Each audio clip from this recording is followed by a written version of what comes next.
Bonsoir à tous, bienvenue à notre nouvelle édition du cycle Échanger pour mieux comprendre de la Fondation Tijari Wafa Bank. C'est notre 21e rencontre en virtuel, ce format que nous avions lancé en mars 2020 dans la continuité de nos rencontres en présentiel. Et nous avons donc été fidèles au rendez-vous tous les mois. Et à cette occasion, je voudrais vous remercier pour votre intérêt, votre suivi et vos encouragements constants. Et je voudrais profiter de cette occasion pour vous rappeler que nous restons à l'écoute de toutes vos suggestions et propositions de sujets. Pour cela, il vous suffit de nous adresser vos propositions de thématiques et même de conférenciers sur la page Facebook de la Fondation Tijari Wafa Bank. Nous ferons un plaisir de les intégrer dans notre programme de l'année 2022.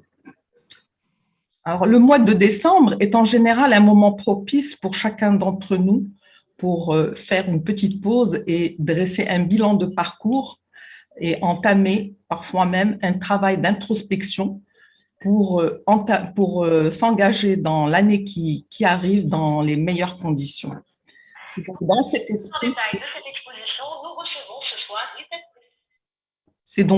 esprit que nous avons choisi notre thématique de ce soir, qui est, je le rappelle, télétravail, performance et sociabilisation, les cadres face aux nouveaux défis du développement personnel. Alors, en préambule, je citerai Nelson Mandela, qui était une personnalité très inspirante et qui disait « Les décisions les plus difficiles à prendre sont celles qui vous présentent des chemins au bout desquels vous ne serez plus la même personne. » Et donc, dans ce monde dans lequel nous avons basculé depuis 2 ans, cette citation a toute sa résonance et on se retrouve, chacun d'entre nous, à notre manière dans cette réflexion. Et donc, elle suppose que nous nous engageons dans une démarche de développement personnel pour nous réaliser. Et cette démarche-là n'est pas simple. Elle suppose une méthodologie. Elle suppose des prérequis qui vont nous permettre d'atteindre des objectifs que nous aurions prédéfinis au préalable. Et cela suppose aussi que nous devons être prêts à faire un véritable travail de cheminement. Et tout cela dans quel but? En fait, tout simplement pour redonner du sens à notre vie. Alors, cette expression « donner du sens à sa vie », c'est sans doute l'expression la plus utilisée actuellement. En tout cas, moi, personnellement, c'est l'expression que j'ai entendue le plus fréquemment ces derniers mois. Et c'est en effet le cœur de notre préoccupation à tous aujourd'hui, alors même que nous naviguons dans un monde incertain qui est en proie à de bouleversements profonds et permanents. Et nous sommes donc en train de comprendre que le monde d'avant est derrière nous et que nous ne connaissons rien encore de l'avenir. Alors, c'est difficile pour les générations matures comme nous, je parle de mes invités et moi-même, mais ça l'est encore davantage pour les générations Y et Z qui arrivent et qui débutent à peine dans le monde du travail. Et pour cette génération du tout digital, hyper connectée, comme on dit, le véritable enjeu est effectivement de donner du sens à la vie. Et pour la plupart, cela passe avant la carrière et cela passe avant l'esprit d'appartenance à l'entreprise. Et ce changement de paradigme, voire même de philosophie de vie, pose à tous, et à commencer par les employeurs, de véritables défis et des questionnements de fond. Ce sont donc tous ces aspects de la problématique que nous allons tenter d'analyser en présence de nos invités qui nous font l'honneur d'être avec nous ce soir. Ils vont en effet nous aider à comprendre ce qui est en train de se passer sous nos yeux, de nous montrer comment nous armer pour mieux traverser cette période de turbulence, en nous aidant aussi à poser les bonnes questions pour adopter la démarche adéquate et justement donner du sens à ce que nous faisons au quotidien. Alors, bien sûr, il sera difficile de faire le tour de la question en 90 minutes, bien entendu. Mais notre ambition est avant tout de donner à tout un chacun l'envie d'aller plus loin dans la connaissance de soi, de ses aptitudes, de ses limites et de ses ambitions. Alors, au nom de la Fondation Tijari Wafa Bank, je souhaite la bienvenue à Madame Amel Sebti, qui est psychothérapeute, coach de vie et fondatrice du cabinet Éveil Spirituel. Madame Sebti, après des études de médecine, vous avez découvert le pouvoir de l'inconscient et de son impact sur tous les aspects de la vie. Et vous avez décidé d'explorer de nouveaux champs de la connaissance, tels que les neurosciences, la psychothérapie humaniste, l'hypnose ou encore les thérapies énergétiques. Vous avez ainsi développé une approche holistique de l'accompagnement et de la relation d'aide où vous placez l'humain dans sa globalité et non pas seulement dans sa matérialité organique. Alors aujourd'hui, vous êtes formatrice, coach ICF et hypnothérapeute et vous intervenez en cabinet, mais aussi en entreprise. Je vous souhaite la bienvenue parmi nous et je vous remercie d'avoir accepté notre invitation. Moi qui vous remercie. À vos côtés, Monsieur Mohsin Aïouch, que je remercie aussi de sa présence parmi nous. Monsieur Aïouch, vous êtes coach, formateur, superviseur de coach. Vous êtes spécialiste dans l'accompagnement des dirigeants, donc que ce soit à travers des coachings individuels, des team building, des cohésions d'équipes et dynamiques de groupe ou des managements d'équipe. Vous êtes diplômé en sciences politiques et relations internationales et vous avez suivi le cycle supérieur de gestion de l'ISCAE, puis une formation en analyse transactionnelle. Monsieur Aïouch, vous êtes le fondateur associé du cabinet BMH Coach de formation et de consulting et vous êtes fondateur de la HAMAC, qui est la Haute Académie marocaine de coaching. Vous êtes membre de Maroc Coaching et de l'ICF. Et vous êtes l'auteur de l'ouvrage Sophisme et Coaching que vous aviez coécrit en 2018 avec Patricia Lambert et Christian Lestienne et avec la collaboration aussi de M. Fouzi Skli et que nous avions eu le plaisir de présenter la même année au sein de l'espace d'art Actua dans le cadre d'une conférence en présentiel. Monsieur Aïouch, bienvenue parmi nous. Merci, tout le plaisir est pour moi. Alors, pour mettre en perspective la problématique proposée par la thématique de ce soir, nous écouterons aussi le témoignage de Madame Nawel Khiaté, qui est senior partner de Valiance Consulting et qui nous fera un rapide diagnostic du marché de l'emploi ou du travail au Maroc et de la percée notamment du télétravail depuis mars 2020, avec ses retombées sur la relation entreprise-salarié. Alors, j'en viens à ma première question. Alors que le développement personnel touche à tous les aspects de notre vie, comme je l'ai dit dans le préambule, il peut être parfois difficile de s'y retrouver tant le sujet est vaste et les cas divers et variés. Quelle est votre définition à vous du développement personnel ou ce qu'on peut parfois appeler épanouissement personnel? Je commencerai, si vous permettez, M. Aïouch, par Mme Sebti. Madame Sebti, quelle est votre définition du développement personnel? Ma définition du développement personnel, et je pense qu'elle est consensuelle, hein, on va tous être d'accord là-dessus, c'est partir de ses acquis et s'améliorer à chaque moment un peu plus. Partir d'une situation où finalement nous répertorions ce que nous avons réussi, nous répertorions nos acquis, nous répertorions nos réussites, nos forces, nos ressources, et à partir de là, déterminer ce qui nous manque, ce que nous voulons de plus. Le développement personnel, ce n'est rien d'autre que cette démarche de moi vers une meilleure moi. Très bien. Monsieur Aïouch? Oui, merci. Alors, je préfère plutôt, pour ma part, l'expression ou le concept de développement de la personne. Pour quelle raison? Quelle est la nuance? La nuance, d'abord, je benchmark l'ouvrage de Carl Rogers qui s'appelle Le développement de la personne. C'est l'un des premiers à en avoir parlé sous cette forme-là, quoique le phénomène existe depuis toujours. Carl Gustav Jung parlerait de l'individuation. On ne parle de développement personnel que depuis une dizaine, une quinzaine d'années. C'est happé par les phénomènes que nous vivons du marketing. Il s'agit du développement de la personne au moins au niveau de cinq dimensions, ensemble et liées, reliées, non pas isolées les unes par rapport aux autres. Il y a tout d'abord la dimension première, physique. Le sport, la manière de manger et tout ça, un minimum à manger pour se développer. Après, on va venir à bien manger, on parle maintenant de nutrithérapie, manger sainement pour ne pas tomber malade. Il y a la dimension mentale, son équilibre psychique. Il y a la dimension sociale, le lien que nous tissons avec les autres. Et je crois que cette dimension va prendre une grande importance aujourd'hui, vu les phénomènes que nous vivons.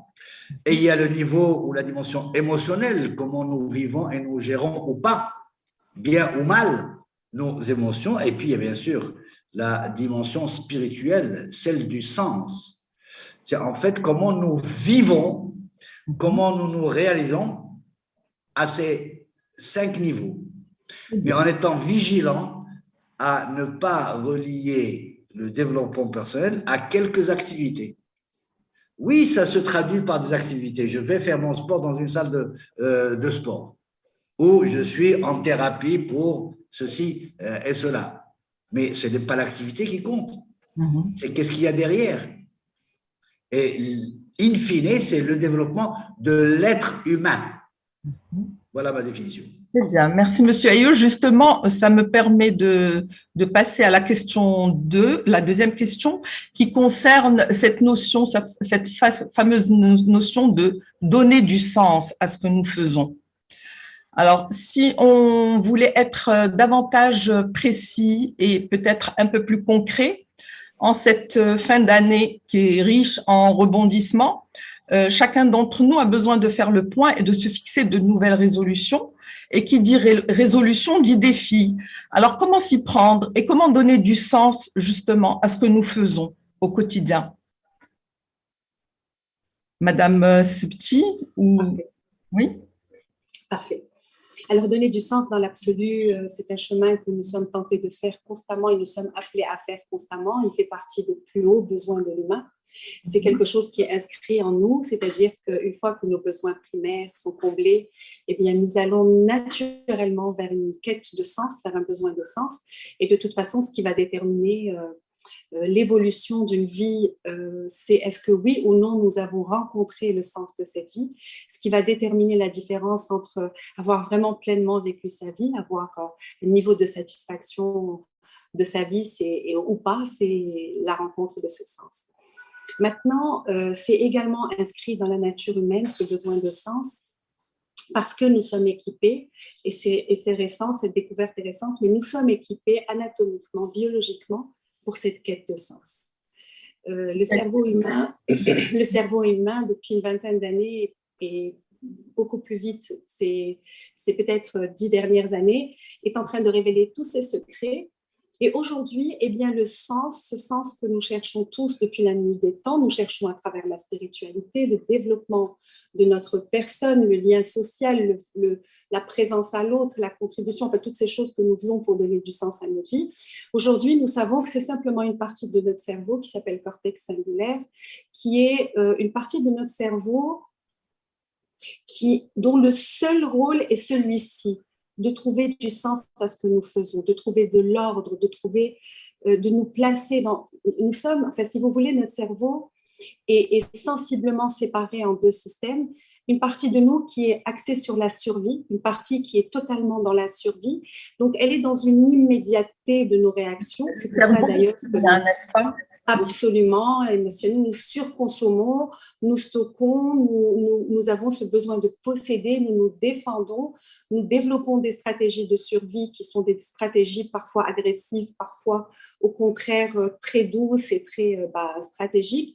Mais c'est ce cerveau-là qui fait que voilà, nous sommes dans la survie, et qui dit survie, c'est pas seulement se battre, mais c'est aussi accumuler, travailler, être dans des automatismes mentaux, physiques, émotionnels, comportementaux.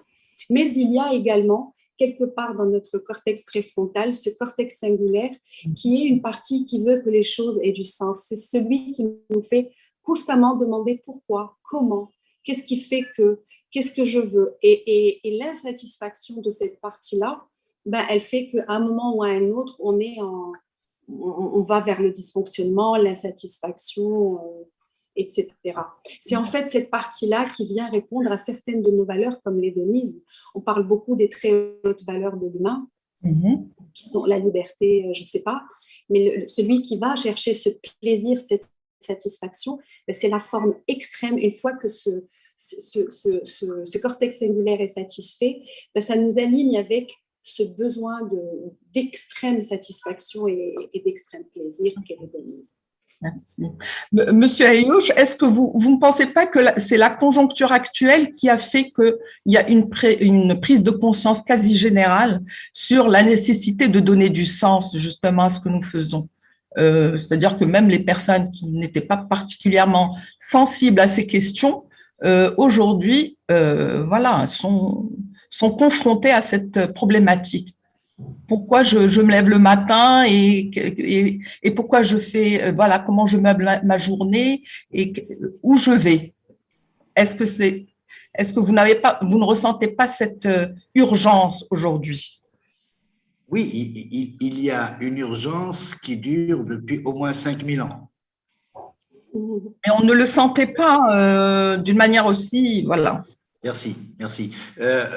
Madame a détaillé l'aspect anatomique et le cerveau et c'est vraiment très intéressant de voir que c'est des questions pas seulement idéales, mais elles sont quasiment physiques. Physiques, biologiques. Tangibles. Mais c'est dans notre ADN en tant qu'être humain. La seule différence réelle entre nous et les autres espèces vivantes, animaux, plantes, protozoaires, virus compris, c'est que nous sommes chercheurs de sens. Dès l'aube de l'humanité, l'homme est devenu homme, l'homo sapiens s'est posé la question, qu'est-ce que je suis en train de faire ici? Qu'est-ce que c'est que tout cela? Le néandertalien ne s'est pas posé la question. Et donc, nous sommes des êtres vivants, chercheurs de sens, et nous avons la capacité de le construire. Ça ne veut pas dire que nous utilisons cette capacité. Aujourd'hui, le phénomène auquel vous faites appel, c'est qu'il y a une prise de conscience. Vu ce qui se passe, vu la vie telle qu'elle évolue, d'ailleurs on entendra dans tous les journaux et les magazines bien avisés, l'humanité a perdu le sens. L'humanité est en quête de sens. Alors, oui, c'est un peu plus urgent, mais à mon sens, c'est une urgence qui dure depuis 5000 ans. Là-dessus, ce qui pose problème dans ce cas d'espèce, c'est le sens du mot sens dans le sens que nous l'utilisons en parlant de quête de sens. C'est un mot polysémique, il a 10 000 sens lui-même. Sauf que nous sommes dans le registre du questionnement existentiel. Ça aussi, c'est le propre de l'être humain. Et le questionnement existentiel va être plus percutant, plus urgent, plus pressant quand il y a ce qu'on appelle des événements existentiels. Or, l'humanité vit depuis le 20 mars, je prends ça comme date de départ parce que c'est la date de l'annonce du premier confinement au Maroc, vit un événement existentiel inédit. Le monde entier était enfermé chez lui. J'exagère à peine. Et donc, c'est normal que l'on se pose la question du sens sans pour autant saisir le sens du mot sens dans le sens que nous utilisons aujourd'hui. Si vous permettez, Mouna, j'aimerais rebondir. J'aimerais rebondir. J'ai adoré d'abord votre jeu de mots. Je l'ai trouvé délicieux, Monsieur Ayouch. Mais surtout, j'ai adoré votre allusion aux sapiens et à cette auquel nous ressemblons beaucoup. Il y a énormément de chercheurs aujourd'hui qui parlent d'une crise anthropologique. Aujourd'hui, ce qui est en train de se passer, c'est une révolution anthropologique. Nous sommes dans une des phases les plus complexes de notre histoire. L'être humain, justement, a subi dans la théorie de l'évolution, on a subi peu de véritables crises qui nous ont amenés à nous transformer de cette manière-là, et probablement ce qui est en train de se passer depuis le Covid, c'est quelque chose qui va nous transformer profondément, parce qu'il y a au moins 2 générations qui ont été très fortement impactées. Alors, d'un point de vue anthropologique, ou je ne sais pas, même d'un point de vue du changement, pour rester dans l'approche du développement personnel, il y a 2 niveaux de changement, n'est-ce pas? Et vous le savez, il y a un changement de type 1 et un changement de type 2. Merci l'école de Palo Alto. Dans le changement de type 1, il y a un changement qui est brutal, qui est inattendu, exactement ce que vous avez évoqué avec le 20 mars, quelque chose qui arrive, qui est de l'ordre justement de la survie, qui vient toucher à notre instinct de survie et qui va nous amener à créer des mécanismes d'adaptation, et on va tout faire pour nous adapter, comme le sapiens qui a traversé certaines situations, etc. Mais au final, notre seule urgence dans un changement de type 1, c'est quand même préserver nos acquis et survivre. Là, pas de place pour le cortex singulaire, justement, ni pour la recherche de sens, mais simplement pour la survie. Vous savez, il y a cet excellent Daniel Kahneman, je ne sais pas si vous connaissez, le monsieur qui a un prix Nobel d'économie comportementale et qui avait parlé des 2 systèmes du cerveau, que justement, il y a un système qui est sur la survie, qui est profondément axé sur la survie. Et puis, il y a un autre système qui est un peu plus long et un peu plus énergivore. Et bien, dans un changement de type 1, c'est ce premier système automatique qui est déclenché, où on veut juste préserver ce qu'on a de manière à pouvoir revenir après à une homéostasie, à une écologie de nos vies, à retrouver cet écosystème tel qu'il était avant. Et c'est ce que nous avons fait. On s'est juste terré un petit peu en attendant de revenir. Aujourd'hui, je pense que ce que nous vivons, c'est un changement de type 2. C'est un changement du système tout entier. Les relations sociales, le développement, l'éducation, le travail, nous parlons du télétravail, la manière d'envisager le travail, les valeurs, tout ça est en train de se transformer. Et donc, c'est un changement de tout le système qui est en train de se faire. Et bien sûr, si le système change, eh bien, nous cessons simplement de nous adapter pour revenir à l'état initial, mais ceux qui sauront évoluer le mieux, c'est la théorie même de la sélection naturelle. Ce n'est pas le plus fort qui va survivre, c'est celui qui va savoir le mieux s'adapter. Alors justement, c'était la question que j'envisageais de vous poser tout de suite après. Est-ce que nous sommes tous logés à la même enseigne? Est-ce que nous sommes tous outillés pour entamer et réussir justement ce cheminement ou cette adaptation dont vous parliez à l'instant? Mais avant justement d'écouter vos réponses respectives, Madame Septi et Monsieur Ayouch, je vous propose d'écouter ensemble le témoignage de Madame Nawal Khiaté, qui est senior partner de Valiance Consulting et qui est en charge de tout ce qui est practice digitale et transformation. Elle est l'une des meilleures expertes du big data et de son usage au Maroc. Et donc, Madame Khiaté va nous rappeler les grands bouleversements qu'a connu le monde de l'entreprise et la relation employeur-salarié depuis mars 2020. Nous sommes allés à sa rencontre. Écoutons-la.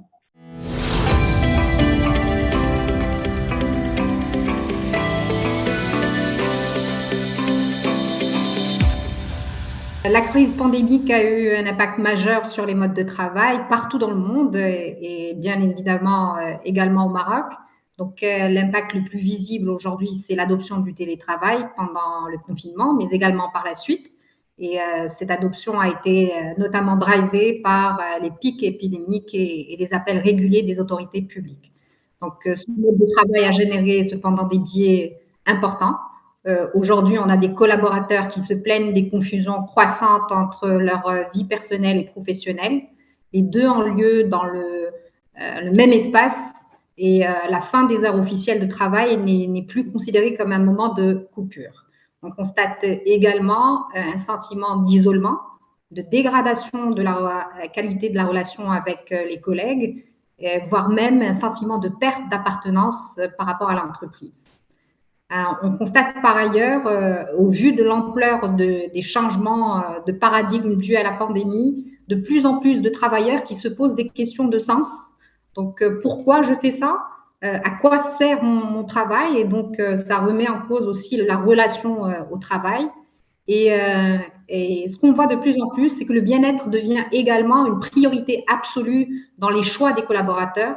Donc, on a plusieurs employeurs qui nous ont fait ce feedback et qui rapportent des relations au travail qui ont évolué et aussi des interactions avec des recrues potentielles qui questionnent aujourd'hui de plus en plus sur les usages des entreprises en termes de flexibilité, de respect de l'équilibre perso-pro et d'impact sociétal.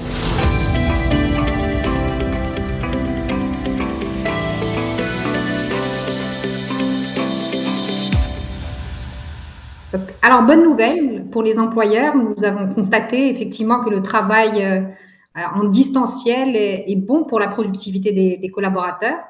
Ça nous a interpellés et on a investigué plusieurs raisons qui ont été invoquées pour ce gain de productivité. Donc, le télétravail aujourd'hui permet de gagner de nombreuses heures, voire des jours, pour des métiers qui nécessitent des délais de transport, des déplacements importants.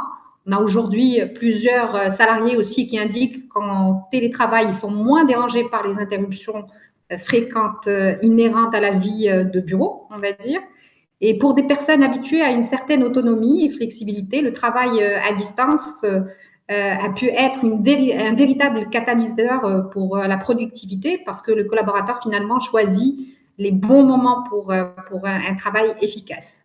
Bien entendu, il y a un gain collatéral qui peut avoir un impact également sur la performance globale de l'entreprise, qui est toute l'optimisation, ou en tout cas les questionnements aujourd'hui autour de l'optimisation des espaces qui est générée par ce mode de travail.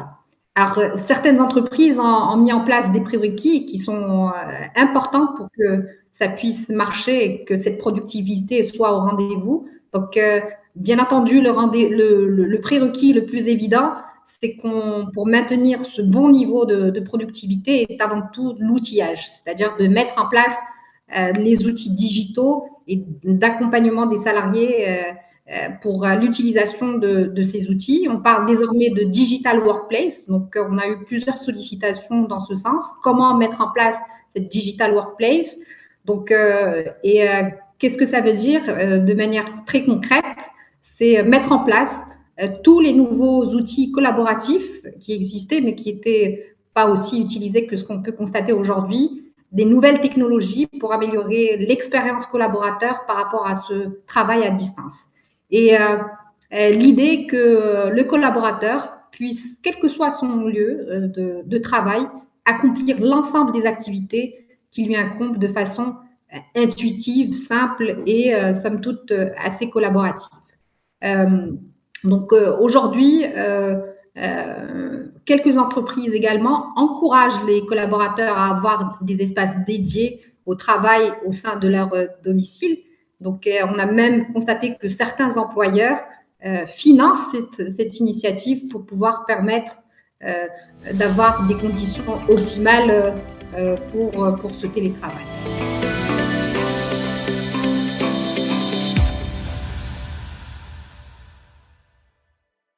À ce constat, Madame Sivti, je commencerai par vous. Le constat réalisé par Madame Riati. Écoutez, c'était intéressant. De toute façon, elle a fait le tour de tout ce qui a été dit, de toutes les questions que nous nous sommes tous posées et que les gens se sont posées pendant ces derniers temps. C'était intéressant aussi de savoir que la productivité, etc., les résultats ont augmenté et ce paradoxe est intéressant à relever. Puis également, c'était intéressant d'entendre ces pronostics, même si c'est compliqué de faire. Est-ce que cela vous inspire justement, le fait que globalement les performances sont… c'est intéressant, c'est la preuve justement, c'est la réponse à la question que vous posiez juste avant le documentaire, c'est que nous sommes tous différents et qu'au final, le résultat de ces différences ont amené, ça veut dire qu'il y a une leçon à apprendre, il y a quelque chose à retenir de cette expérience. Elle est douloureuse, elle est compliquée, elle est inconfortable, mais au final, il y a quelque chose que nous avons besoin d'en apprendre et d'en tirer. Très bien. Monsieur Ayouch? Oui, alors écoutez, pour moi, le constat est très intéressant. vérifié et vérifiable, sauf que pour moi, c'est la partie visible de l'iceberg. Mhm. Et si nous voulons aller un peu plus loin, permettez-moi de dire que mon propos, c'est de discuter du développement de la personne aujourd'hui, dans l'ici et l'avenir. J'ai quelques préalables à vous partager. Mhm. Oui, on vous écoute, Monsieur Aliouche. J'avais parlé tout à l'heure de la date du 20 mars 2020. Avant, pour moi, c'est la préhistoire. Et après, c'est une nouvelle ère. Je sais que j'exagère, mais à peine. Voilà un premier préalable. Un deuxième préalable, je le prends chez un philosophe espagnol cité par Edgar Morin dans l'une de ses conférences, est le suivant. On ne sait pas ce qui se passe et c'est ce qui se passe. Il faut nous mettre dans une posture que ce qui se passe, c'est que nous ne savons pas ce qui se passe. Et donc, c'est deux choses qui ne se passent pas en même temps. Et le savoir et notre conscience du non-savoir. Troisième préalable, nous sommes dans un monde de plus en plus VUCA, parce que le monde était VUCA bien avant la pandémie, maintenant il est VUCA, à savoir vulnérable, incertain, complexe et ambigu à la puissance N.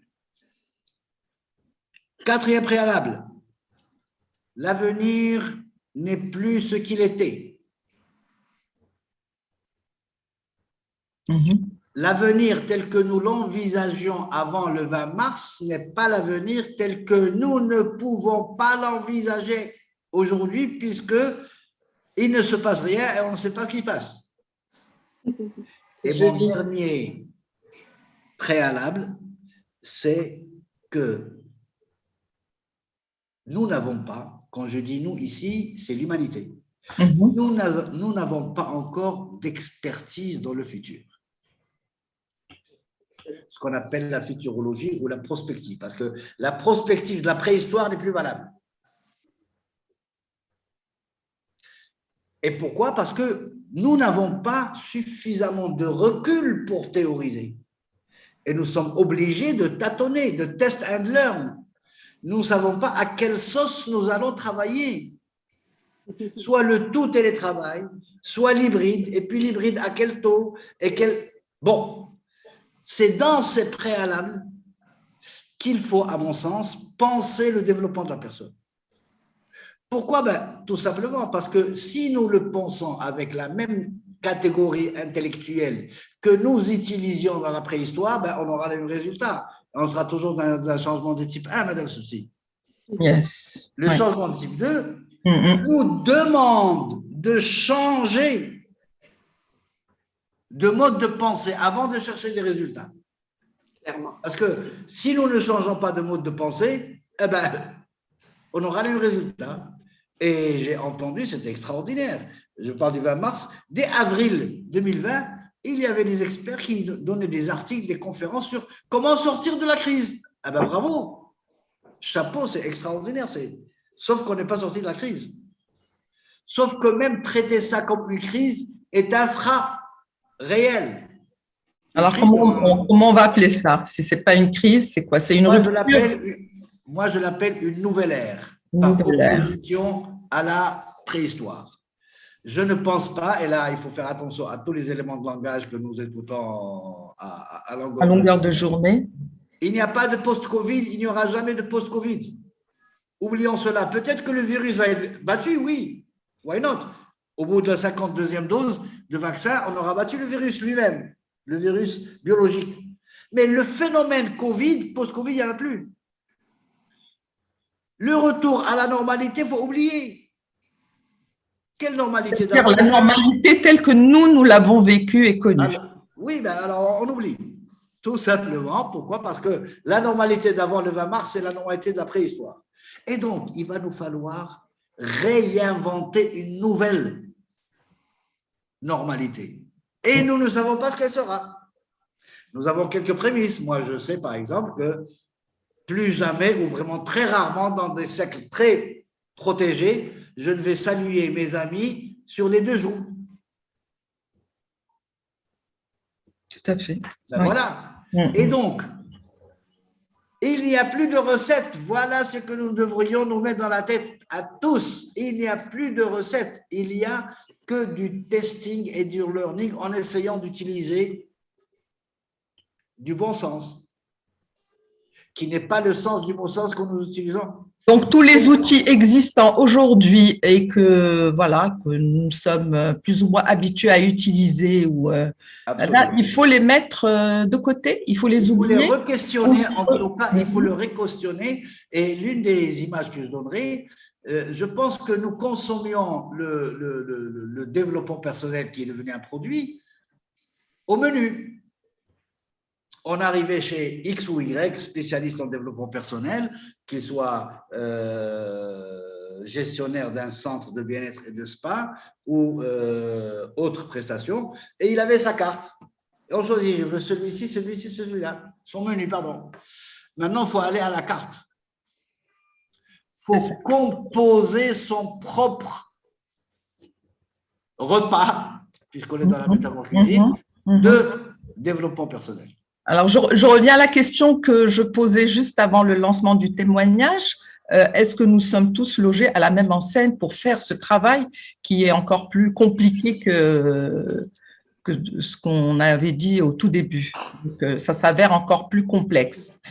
Est-ce que nous sommes tous outillés et est-ce que nous sommes tous égaux pour entamer ce travail de cheminement et de développement à la carte? Oui. Alors, clairement non. Clairement non. Nous sommes tous différents. Nous sommes tous différents, quelle que soit l'approche que vous allez utiliser pour créer une échelle qui va classifier l'humain.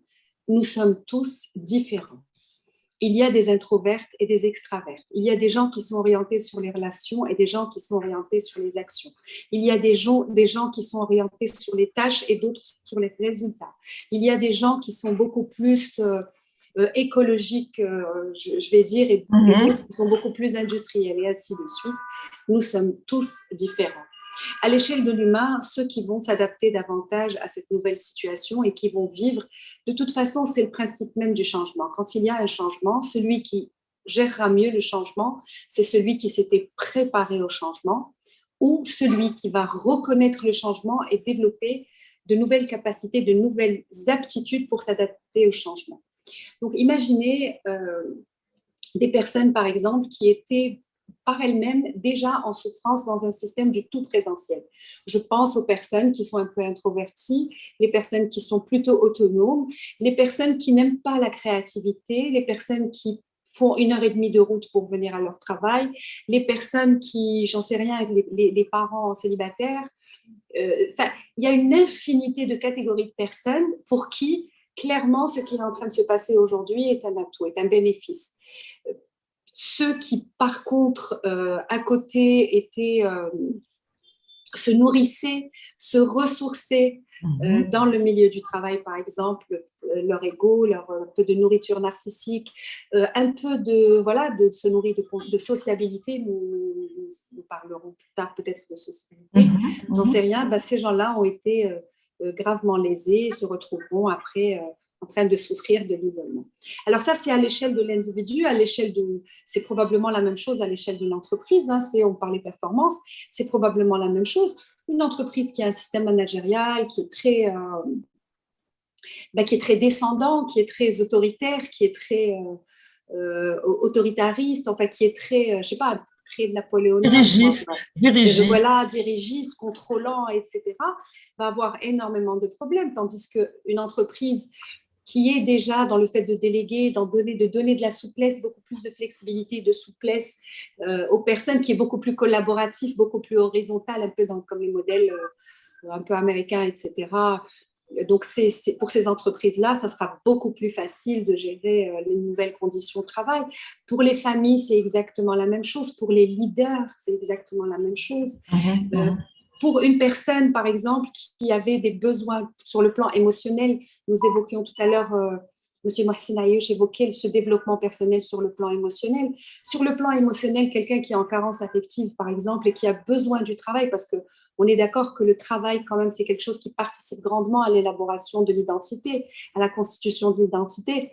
Donc, quelqu'un, par exemple, qui compte sur son travail pour venir remplir, si vous voulez, son déficit d'image, enfin ses carences affectives, et qui a besoin de prendre sa place dans un groupe, dans un travail, cette espèce de déspatialisation, ou cette espèce de situation où il n'est pas dans la reconnaissance immédiate, directe, puisqu'il n'y a pas les applaudissements directs, le feedback direct, ce risque d'être oublié, d'être un peu mis à l'écart, etc., va souffrir davantage que quelqu'un qui était davantage gêné par la nuisance, qui est beaucoup plus dans une forme d'attachement un peu évitant, où il préfère l'attachement de loin. Vous savez, on s'attache aux entreprises comme on s'attache aux objets, comme on s'attache aux êtres.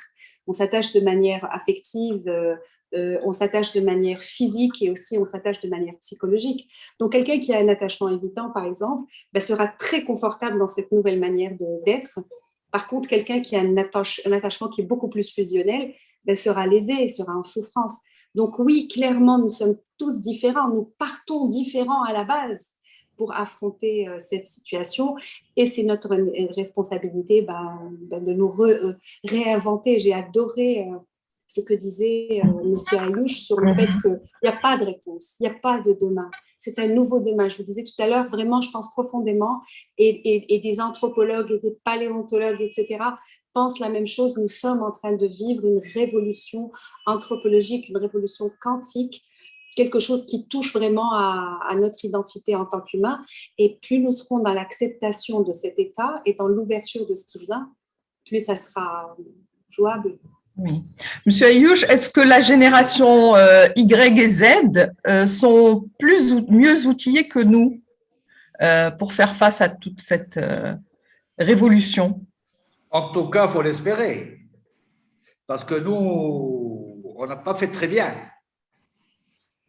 On a fait du mieux qu'on pouvait. Alors, merci, Madame Sepsi, c'est tout à fait ça, je suis tout à fait d'accord. J'ai une petite nuance à mettre en place. S'il vous plaît. Pour le questionnement existentiel, nous sommes tous égaux et identiques en tant qu'être humain. La question existentielle se pose à l'être humain en tant qu'être humain.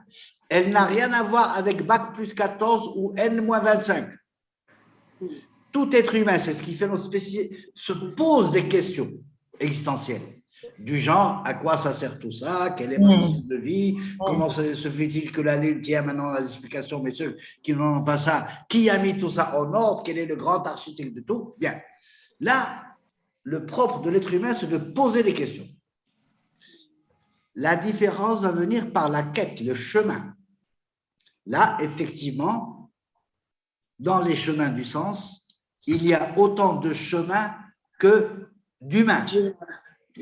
Il y a autant de chemins que d'humains. Pourquoi? Parce que la réponse à la question du sens, dans une de ces dimensions, c'est une réponse intrapersonnelle et subjective. C'est ma réponse à moi. C'est moi qui suis content d'aller au boulot tôt le matin quand il fait encore noir. Parce que j'ai... Et quelqu'un d'autre, il n'est pas content. Mais c'est lui qui construit. Et donc, nous sommes identiques dans le questionnement existentiel parce que ça fait partie de notre qualité d'être humain. Et puis, le cheminement est différent. Maintenant, avant de répondre à ta question, est-ce que les jeunes sont plus à même de construire? Je disais que la pensée qui a conduit à cette situation n'est pas du tout valable, pour la résoudre. Je vais prendre juste deux idées de cette pensée qui nous a construit depuis 4000 ans. La première, depuis 4000 ans, nous pensons, l'humanité pense que les jeunes doivent suivre les seniors, qui doivent les écouter et dire faire ce qu'ils leur disent, et le monde ira très bien. Et si nous inversions ce paradigme pour penser autrement, si nous décrétions que désormais, dorénavant et jusqu'à jamais, c'est les seniors qui doivent écouter et suivre les juniors. Excellent. Voilà un premier paradigme qu'il faut analyser parce que, honnêtement, on a fait ça depuis 4000 ans, regardez où nous en sommes. Oui. Ça veut dire que ça ne va pas. Alors, deuxième paradigme, depuis 4000 ans, nous sommes dans une logique d'anthropocentrisme. L'homo sapiens, quand il a vaincu toutes les autres espèces, s'est érigé aux têtes de la nature. C'est nous les maîtres. Et faites attention quand on creuse. C'est l'homme et ensuite la femme. C'est même pas l'homme et la femme qui dominent. Et après viennent les animaux, les arbres, et tout ça, les plantes et tout ça. Cette conception a mené là où nous en sommes.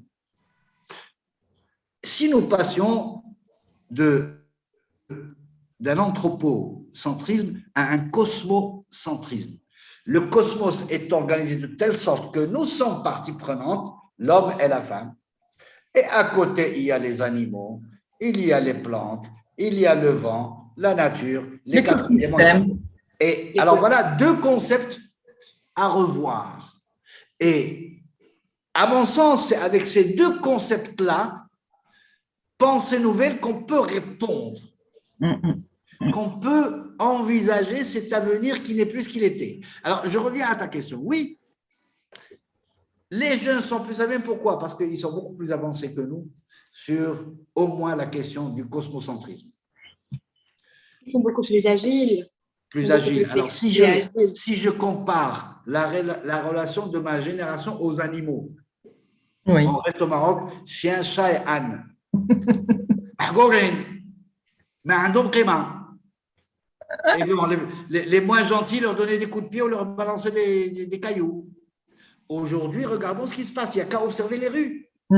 Les gens, et là, ce n'est pas bac plus 14, bac moins 5, de toute catégorie sociale, ramènent à manger aux chats errants. Et donc, les jeunes sont plus proches du cosmocentrisme que nous autres. Par rapport au suivisme générationnel, il y a une expression qui a eu beaucoup de succès en Europe, c'est « OK boomer ». C'est-à-dire les jeunes qui disent aux baby boomers « Allah khalikoum les mains, bon, vous avez déjà fait comme ça, assez comme ça, retirez-vous ». Et donc, fort de ces deux observations, oui, ils sont beaucoup plus résilients parce qu'ils sont nés dans un monde qui déjà montrait les soubresauts de ce grand tremblement de terre que nous vivons.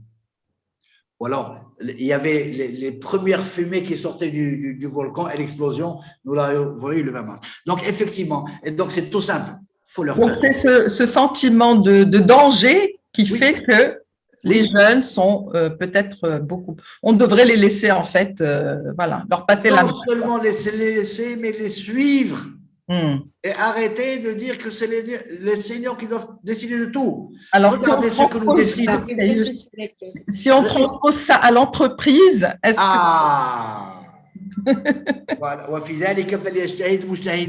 Effectivement, interrogeons un phénomène tout simple qui existait dans les entreprises avant dans la préhistoire. Un jeune qui vient d'arriver, il a un programme d'intégration.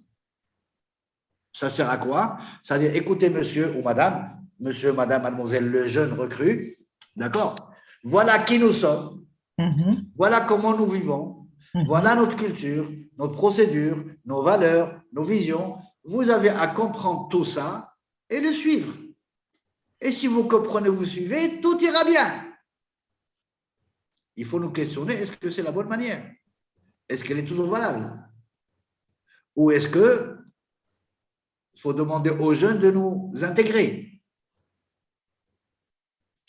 Et donc, il n'y a pas de recette, il n'y a pas de futurologie. Il va nous falloir d'abord changer les paradigmes et ensuite les tester. Les tester en prenant le risque que ça ne marche pas. So what? Ça ne marche pas, on repose autre chose. Mais si nous gardons du mimétisme panurgien, du copier-coller de ce que nous faisions avant le 20 mars, ça n'ira nulle part. Et donc, selon vous, excusez-moi, Siayouch, pour revenir toujours au corps de notre sujet, le télétravail, pour que ça marche, qu'est-ce qu'il faut? Parce que là, j'ai des questions d'internautes Comme vous le savez, il y a des gens qui interagissent avec nous et j'ai reçu une question que je vais vous poser d'ailleurs en direct. Alors, j'ai eu pas mal de choses. Est-ce que vous pensez que le Maroc a la maturité suffisante pour permettre le télétravail lorsqu'on voit certains managers qui obligent le présentiel?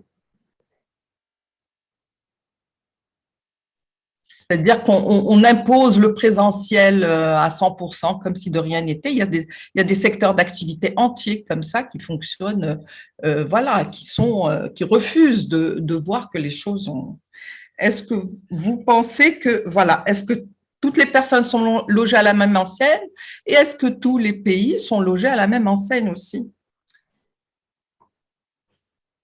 Alors, Madame, si vous voulez répondre, allez-y. S'il vous plaît, s'il vous plaît. Allez-y, je vous en prie. Je vous laisse réagir à chaud. Je ne sais pas, Madame Souti, vous… Pareil, très bien, très bien. Donc, la question, c'est comment réagir, comment faire. Et donc, au final, ça repose la question de s'adapter. Vous savez, toutes ces questions, ce genre de questions, les gens se les posent régulièrement. Celui qui ne veut pas le présentiel alors qu'on lui impose le présentiel, celui qui ne veut pas le distanciel. Ça revient à cette question, enfin, ce dont parlait tout à l'heure Monsieur Ayouch, qui est la question existentielle. La question existentielle, c'est notre finitude. Comment on peut faire pour exister plus? La question existentielle qui se pose et la grosse problématique de ce qui est en train de se passer maintenant et qui est en filigrane et qui est cachée derrière tout ce que nous venons de dire et tout ce que nous disons de toute façon depuis le 20 mars, c'est notre peur de mourir, notre peur de disparaître, notre peur de la mort. Cette pandémie, elle est venue toucher à quelque chose qui est de l'ordre de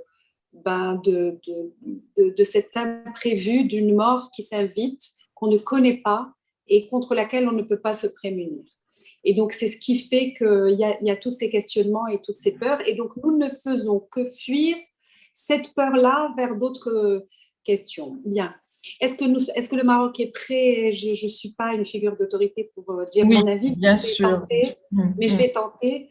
Je trouve que cette notion de présentiel, distanciel, cette pandémie en tout cas, a été un très très bel enseignement et il ouvre des perspectives extraordinaires, particulièrement dans un pays comme le Maroc. Par exemple, pour le désenclavement des régions enclavées, l'accès aux études, par exemple, l'accès au travail, etc. Il y a énormément de régions qui sont très difficiles d'accès au Maroc, qui n'ont pas… la possibilité d'accéder aux universités, aux entreprises. Et aujourd'hui, je pense qu'à terme, il va falloir penser les choses autrement. Il va falloir tirer opportunité de ces choses-là. Ces entreprises qui imposent le tout présentiel ou le tout distanciel, en tout cas, personnellement, m'interpellent et me font me poser cette question, qu'est-ce qui ferait que ça pourrait marcher? Évidemment, nous ne pouvons pas, il n'y a pas de futurologie, comme disait M. Ayouch, possible, mais nous pouvons questionner, penser, enfin, réfléchir à ce qui ferait que ce que nous sommes en train de vivre aujourd'hui à terme puisse fonctionner. Je pense que ça ouvre un sujet, ce que Lévi-Strauss avait appelé le consentement. Je trouve qu'il y a la question du consentement qui est à poser aujourd'hui au cœur de cette nouvelle réorganisation du travail. Aujourd'hui, le leadership par autorité ou le management par autorité, c'est caduc, c'est obsolète, c'est obsolète. C'est obsolète. Vous parliez de la différence tout à l'heure entre ces nouvelles générations elles sont tellement plus libres que nous parce que leur vie tout entière, contrairement à nous, où il y avait énormément de répartition, de catégorisation, nous étions structurés en groupes et sous-groupes. On était dans des cases. Ouais. Des cases. Aujourd'hui, ces jeunes-là, ils ont une vie privée, enfin une vie personnelle et une vie professionnelle. Point. Ils ont le même t-shirt en vie pro, vie perso. Et dans leur vie pro et perso, ils font du sport. Et même si je n'étais pas d'accord sur l'histoire des animaux, parce que moi, je me rappelle, en 93, je me rappelle même de l'année, j'étais bouleversée à l'époque d'entendre parler de l'Internet interespèces. Il y avait déjà des recherches en 1993, de créer un Internet qui serait entre nous une manière de communiquer. Je me rappelle, il y avait des orques communiquer avec les dauphins, etc. Donc, l'humain a toujours eu cette sensibilité de se rapprocher de l'animal. même si on est méchant, on a créé l'esclavage, on a créé les injustices par rapport aux femmes, etc. Mais on s'est toujours remis en question, et on a toujours évolué. Et nous sommes dans une réévaluation permanente de nos valeurs, en fait. C'est nos valeurs qui évoluent. C'est les valeurs de l'humain qui évoluent. Aujourd'hui, nous sommes horrifiés par certains sévices, l'Inquisition, l'esclavage, parce que nous jugeons le passé avec nos valeurs d'aujourd'hui. Mais nous sommes les mêmes. C'est nous qui avons évolué et qui avons fait que ces valeurs grandissent. Donc, bref, pour revenir à cette histoire des entreprises qui commandent, qui gèrent, etc., ça peut plus arriver. En fait, les entreprises vont être appelées, sont déjà appelées et devront être appelées en fait, à générer le fait de s'associer. Il faut générer le désir de s'associer. L'adhésion, c'est-à-dire l'adhésion. Exactement. Et donc, le consentement est un préalable indispensable qui impactera la performance des entreprises, mais aussi le développement de l'humain. Vous savez, je vais vous raconter rapidement une anecdote. En cabinet, je travaille en cabinet, donc je fais de la thérapie. J'ai eu une très grande vague de syndrome anxieux au début du confinement. Il y a eu une très grande vague de personnes qui venaient avec l'anxiété parce que justement, cette thanatophobie, cette peur de la mort, panique est venue toucher les gens, s'est invitée chez eux vraiment dans leur maison. Mais j'ai eu une deuxième vague de syndrome anxieux. J'étais très surprise d'ailleurs le jour où ils ont annoncé le déconfinement. Il y a quelques mois, quand ils ont annoncé le déconfinement, un petit peu avant la vaccination, il y a eu une très grande vague de phénomènes anxieux. Les gens étaient supposés être heureux de sortir de chez eux, et bien non. Ils se sont créés de nouvelles zones de confort chez eux, de nouvelles... Il y a des accoutumances.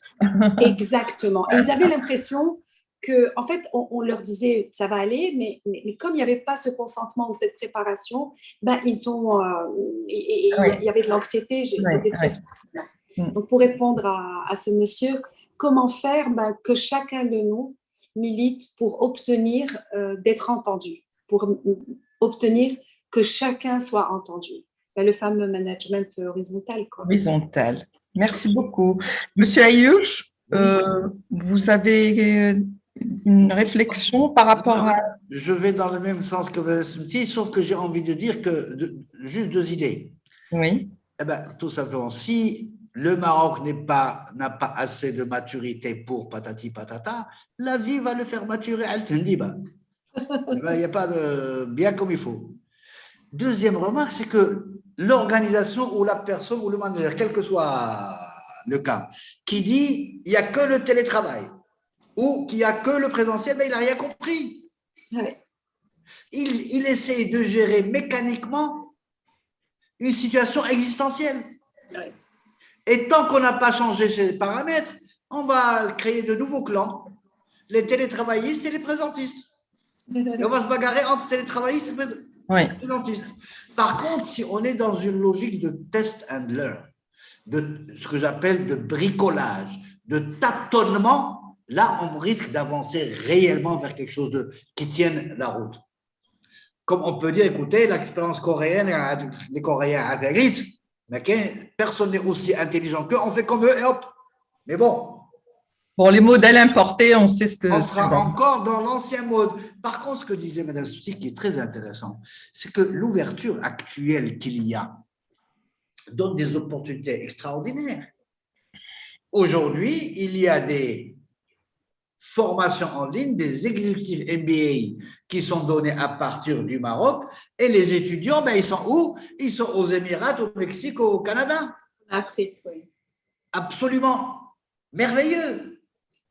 Ils ne sont plus dans la salle de classe. La salle de classe est devenue le monde entier. Virtuel. La salle de réunion est devenue le monde entier. Alors, est-ce qu'on va continuer à gérer cela avec la mentalité d'avant? Ce patron qui dit, c'est moi qui décide, c'est le télétravail ou le présentiel. Il y a juste une petite question à nous poser à tous aujourd'hui. Est-ce que le code du travail marocain tel qu'il est applicable aujourd'hui? Non, parce que ça va plus vite. Le code du travail, ça va beaucoup plus vite. Il est caduc. Bien sûr. Est-ce qu'on peut garder dans un futur code de travail la fameuse règle sous-jacente, c'est que la relation de travail est une relation de suggestion. C'est comme ça que ça s'appelle juridiquement parlant. La suggestion du salarié à l'employeur. C'est fini tout ça. Et encore une fois, c'est les paradigmes qui sont à changer de manière globale, mais aussi sur ce qui nous intéresse de manière plus pointue, sur le développement personnel, le bien-être, l'épanouissement et la performance. Il faut redevenir tout ça. Avant de chercher des recettes, honnêtement, j'en ai pas. Sinon, je serais un menteur. J'essaie de me débrouiller pour moi-même. Oui. Mais de toute façon, nous sommes dans une test and learn. Oui, nous sommes dans une phase transitoire, donc on va tâtonner, on va continuer encore à tâtonner. Mais en attendant, il faut consolider cette relation de confiance. Alors là, c'est le véritable défi. Évidemment, il y a la performance, oui. Apparemment, les objectifs sont atteints en termes de performance, en tout cas pour l'instant. Mais la relation de confiance, comment la consolider justement avec la généralisation du télétravail qui va se faire petit à petit. Oui. Alors, juste, j'ai une réflexion là-dessus. Le confinement, le télétravail a, marginalisé l'humain. Il l'a mis derrière un écran et vas-y que tu cliques et que tu parles et que tu cliques et que tu parles et que tu envoies et tu réceptionnes et tout ça. La piste que je trouve, c'est être attentif à l'humain, non pas en tant que cliqueur sur un clavier, non pas en tant que réalisateur de KPIs et d'objectifs, mais d'être humain qui a un développement de sa personne à faire sur les 5 niveaux que j'ai cités au départ, physique, mental, social, émotionnel et spirituel. L'entrée en matière, c'est ça. Le tâtonnement ou l'expérimentation ou le test and learn devrait être dans ce cadre-là. Tant qu'on n'a pas mis ça, si on reste sur la logique, il faut faire suer le burnous, et waouh, c'est génial, le télétravail, ça augmente la rentabilité et le rendement du travail. On a des chiffres maintenant, ça s'est multiplié. Oui, bien sûr. Et pas de 5%. C'est des pourcentages. Si on est dans cette logique-là, ben encore une fois, on aura tout raté parce que la question, c'est jusqu'à quand?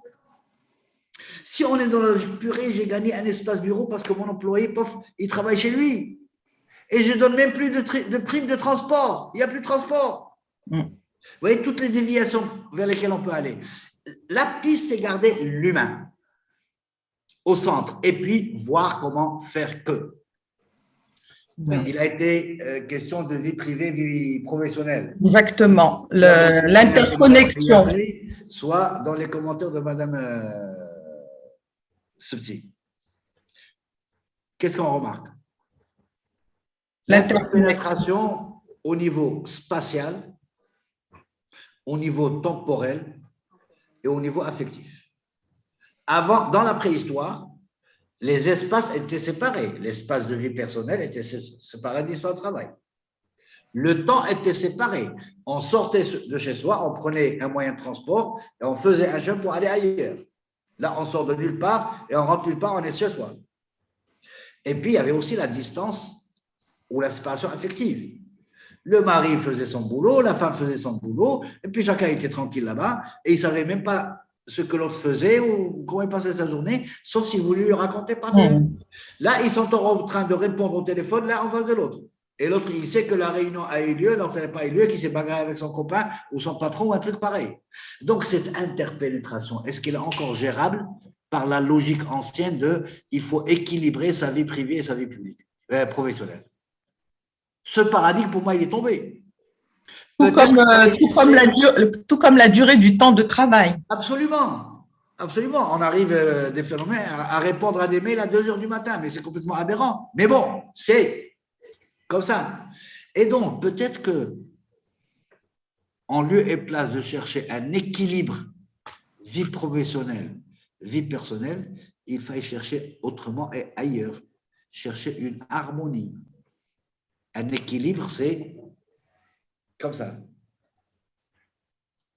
Comme on dit chez nous.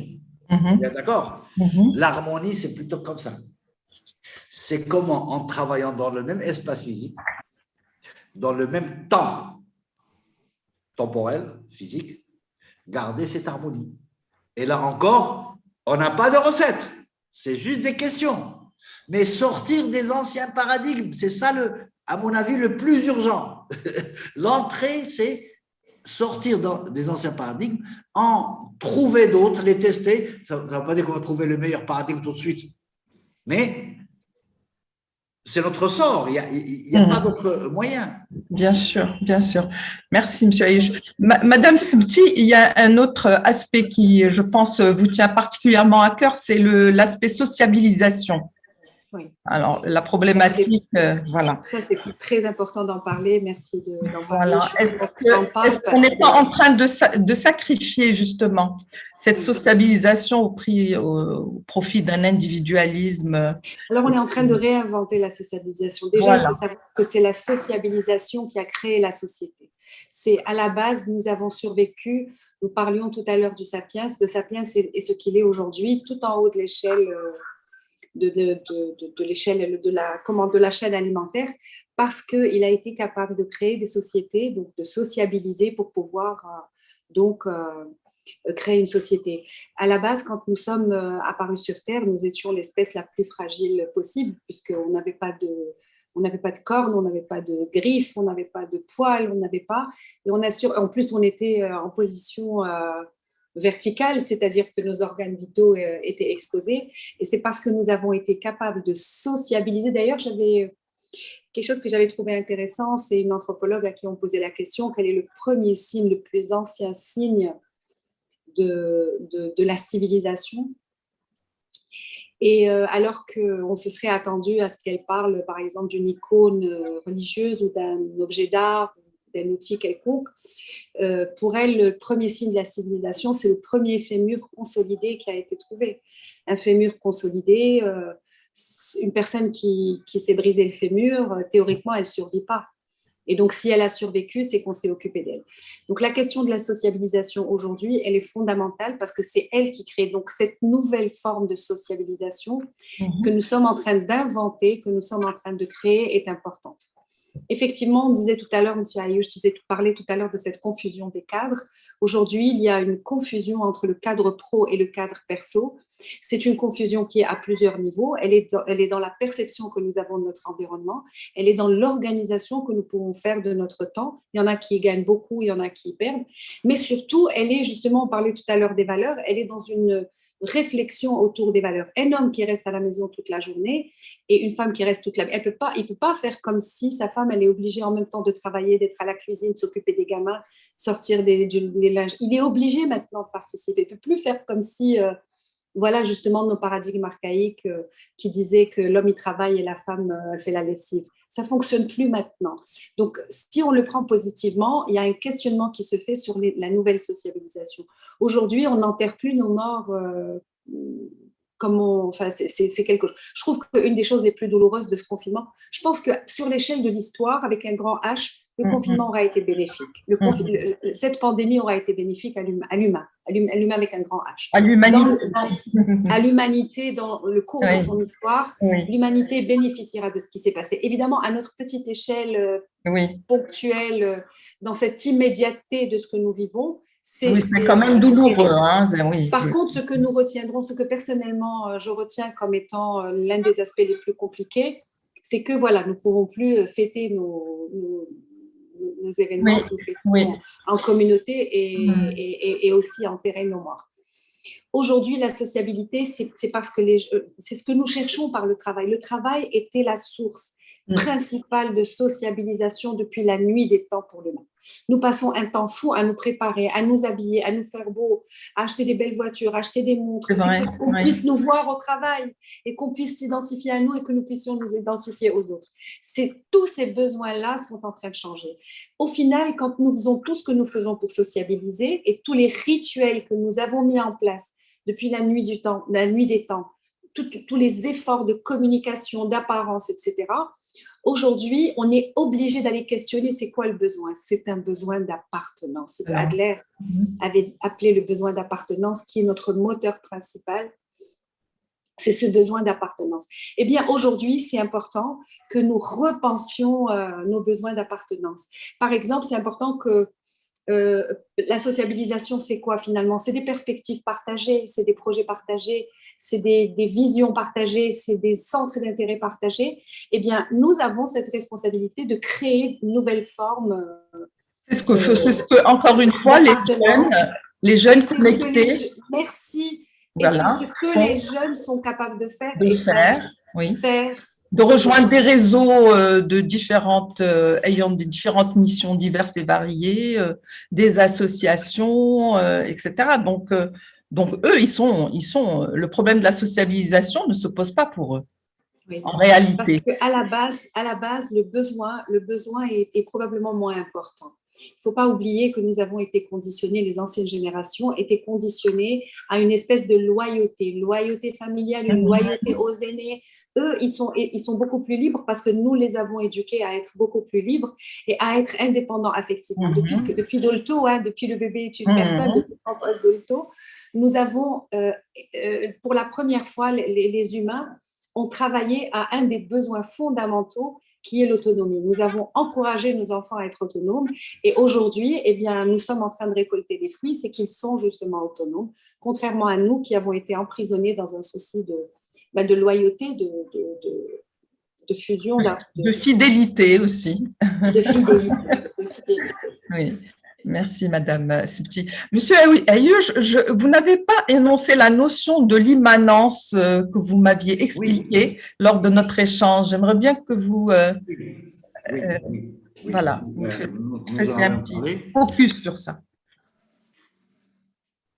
Et en fait, puisque nous sommes dans une nouvelle ère, puisque la pensée de la préhistoire d'avant le 20 mars n'est plus valable, il va nous falloir chercher le développement de la personne à partir de l'intérieur de nous-mêmes.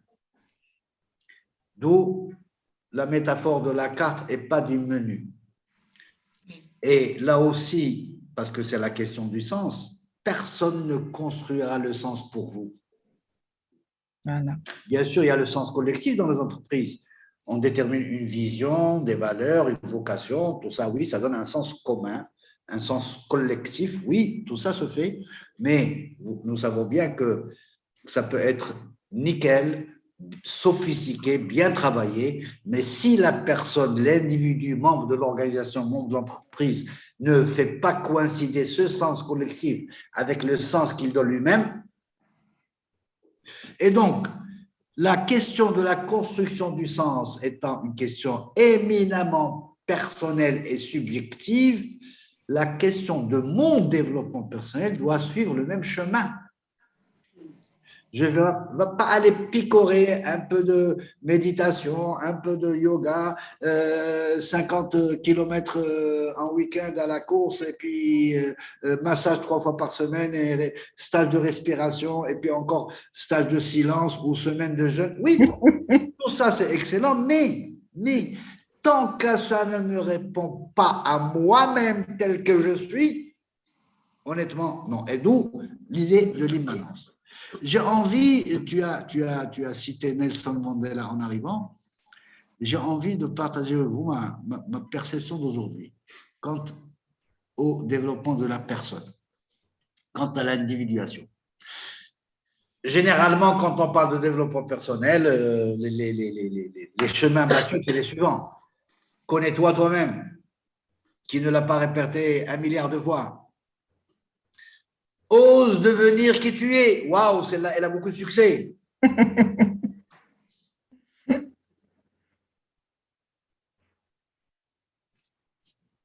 Et si nous changeons ce paradigme par celui-là? Fabrique-toi toi-même. Mieux, bricole-toi toi-même. J'adore. Nous sommes dans une ère qui le permet. Oui. Puisque nous sommes dans une nouvelle ère et que les paradigmes de la préhistoire sont derrière nous. Et je préfère bricoler que fabriquer. Pourquoi? Parce que nous n'avons pas encore suffisamment de recul. Nous n'avons pas encore les machines à fabriquer. Donc nous allons bricoler comme un artisan. se bricoler soi-même. Parce que devenir qui je suis, si on creuse l'expression, ne veut rien dire. Qui je suis, il est là. Devenir je suis un autre, qu'est-ce que ça veut dire? Par contre, me bricoler, c'est me construire et dans la nouvelle ère, me reconstruire. Et donc, chemin faisant, bricoler mon propre programme de développement de la personne. Voilà. Et le co-bricoler quand je suis en collectif. Dans une entreprise, dans une famille, dans un groupe, dans une équipe. Et c'est pour ça que la question tout le monde au présentiel ou tout le monde en distanciel n'a plus le sens d'être posée. C'est ensemble comment nous allons bricoler notre espace et notre temps de travail. C'est comme ça que ça peut marcher. Autrement, je rappelle qu'on va revenir à la préhistoire. Eh bien, appliquons les règles de la préhistoire et voyons ce que ça va donner. Ça, au mieux, ça donnera une autre pandémie. Ce que nous n'espérons pas. Oui, espérons. On en connaîtra pas. En tout cas, nous, on n'en connaîtra pas d'autres. En tout cas, c'est une discussion qui est passionnante et enrichissante. Je voudrais, avant de la conclure, parce que malheureusement le temps passe, écouter les pronostics justement de Nawal Khiyaté pour les 3 prochaines années. Et donc, elle va nous donner un petit peu sa vision des choses par rapport aux mutations dans la relation entreprise-cadre. Écoutons-la.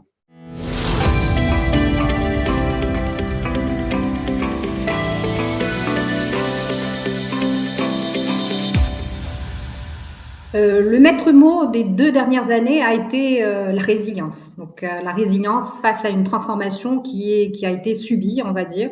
Mais je pense que les prochaines années vont être dédiées à une transformation qui sera plutôt orchestrée. Donc aujourd'hui, les entreprises vont devoir tester de nouveaux modèles de workplace avec des questionnements sur le faut-il un retour à 100% de présentiel ou télétravail pour tous ou à des modes plutôt hybrides qui appellent une workplace plutôt digitale. Donc, ces modèles de travail et de workplace vont imposer des mutations importantes. Tout d'abord, une évolution sur le rôle du manager. Donc, aujourd'hui, on parle beaucoup de former des managers coachs avec des compétences humaines plus présentes. Donc, ce manager devra savoir démontrer plusieurs qualités humaines, donc la vision, la confiance, l'écoute, la proximité avec les collaborateurs, la bienveillance et aussi beaucoup d'agilité. Il doit bien entendu s'assurer d'un suivi régulier de l'avancement des travaux au regard des objectifs qui vont devoir être fixés de manière un peu plus systématique. Mais également, ce coach manager doit aussi privilégier la proximité et la communication avec ses collaborateurs pour qu'ils se sentent en confiance et écoutés et qui vont faire preuve de ce fait d'un plus haut niveau d'engagement par rapport à ce qu'ils sont en train de faire. La deuxième mutation importante qui va devoir s'opérer est de la capacité d'avoir une vue intégrée sur le fonctionnement de l'entreprise et sur les interactions. Et cette vision intégrée devra être portée non seulement par les RH, mais également par le top management. Donc, avec le travail distanciel, il est nécessaire aujourd'hui et demain, encore plus, d'être discipliné, de conserver et d'instaurer un formalisme écrit qui va pouvoir tracer l'ensemble des échanges. Un effort important aussi devra être fait sur la communication interne. On parlait tout à l'heure de ce sentiment d'appartenance. Donc, dans les collaborateurs se sentent dépourvus de plus en plus du fait des modalités d'interaction actuelles et futures, certainement. Donc, cet effort doit également être fourni avec des annonces officielles, des objectifs clairs pour l'entreprise, une transparence par rapport aux résultats et aux annonces et aux faits marquants de l'entreprise pour pouvoir mobiliser les troupes. Cet effort doit être aussi cascadé par ces fameux managers coachs qui vont devoir se mettre en place. Des évaluations aussi à mi-parcours par rapport à tout ce qui a été réalisé pour pouvoir lever ce sentiment d'isolement que vivent les collaborateurs. Et donc, les managers coachs devront également être évalués sur leur capacité à gérer et à conserver le moral et la productivité de leurs équipes. Troisième mutation importante, c'est les possibilités plus larges de staffing. Donc, on peut élargir aujourd'hui le pool des candidats et recruter des collaborateurs qui ne seront plus forcément dans la même géographie que l'entreprise. On parle même de crowd de compétences. Alors, le concept aujourd'hui, c'est qu'on va lancer une problématique, un projet sur la toile et qu'on peut sourcer des équipes qui vont travailler de manière ponctuelle sur des problématiques. Et ça, c'est des sujets qui sont d'actualité aujourd'hui et qui vont s'imposer de plus en plus, ce qui peut être bien entendu bénéfique à l'entreprise, mais qui met aussi une pression importante sur les ressources et sur comment on fidélise et comment on attire de plus en plus les compétences qui sont appelées aujourd'hui à intervenir un peu partout, indépendamment du lieu de travail. Et enfin, bien sûr, on va certainement assister à un travail plus concret des entreprises, sur la culture des entreprises, sur également la proposition de valeur de ces entreprises vis-à-vis de ses collaborateurs pour mettre en évidence le sens dont on parlait tout à l'heure et puis ce sens que recherchent de plus en plus au fait les travailleurs et également garantir la flexibilité et le bien-être nécessaires à la fidélisation des salariés et à l'attraction des talents.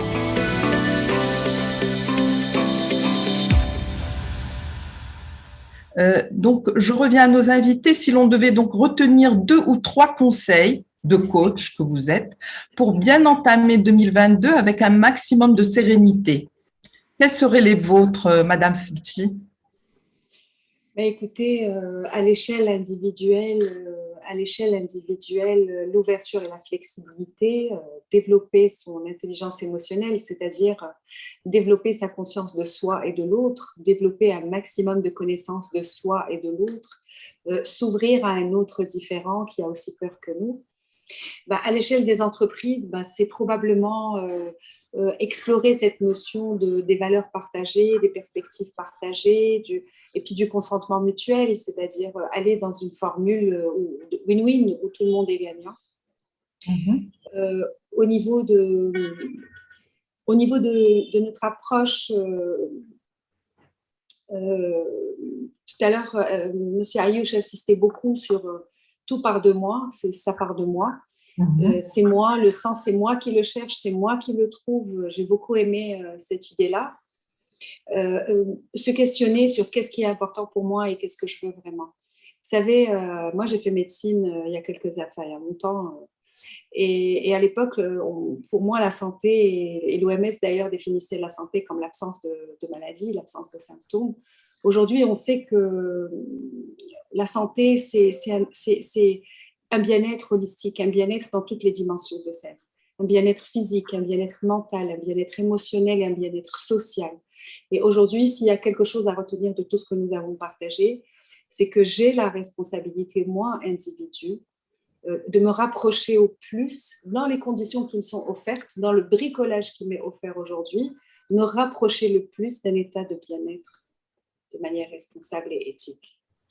Merci Madame Sebti. Monsieur Ayouch, 2 ou 3 conseils éclairés.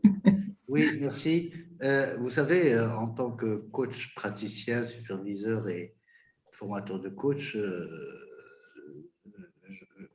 je constate chez moi une réaction physique à chaque fois que j'entends le mot conseil.